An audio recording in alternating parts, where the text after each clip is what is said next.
anong sikreto ng pagiging despite your age, we still look young, you're still strong, still healthy, ano pang mga sikreto natin? Alam mo kapag ilayo mo sa akin ng mic, tatanda ako.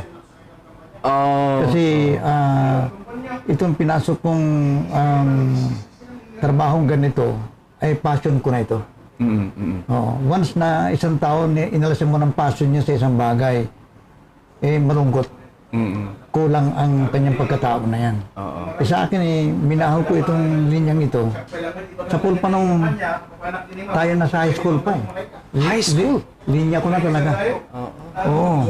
Kaya nga't nung tayo nasa Maynila, dalawa ang ating kinuhang kurso. Nariyan ang electrical engineering sa Mapua.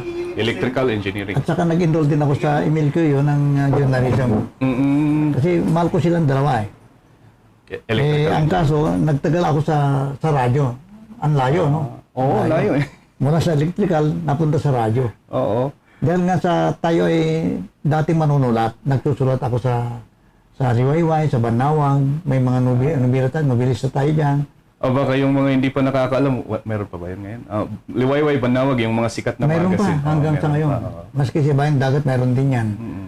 At nataon na sa pagsusulat natin, may isang taga-radyo.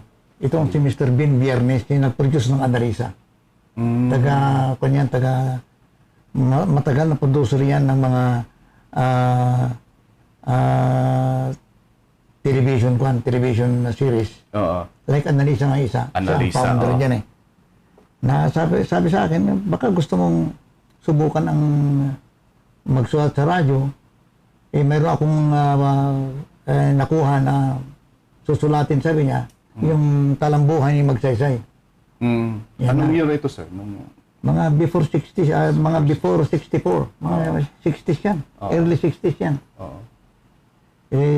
Sige, kung kaya ko, di subukan natin. Sulatin natin yung talambuhan niya, pero bigyan mo ko ng idea kung paano mangyayari. Bigyan mo ko feed mo ako sa akin ng mga materials, tapos ako na bahala. Doon ako nagsimula. Sabi niya, matapos ang pagsusulat mo sa talambuhay ni Magsaysay, itadrama natin yan sa isang radio station sa Baguio City. Baguio City. Kaya napunta ako sa Baguio. Dito namin dinama yan. Yan. Oo. Pero as a writer pa kayo noon? As a writer. At saka natutunan akong mag-direct ng drama. At partiker na rin ng drama. Oo. Lahat na sa production, kaya ko na.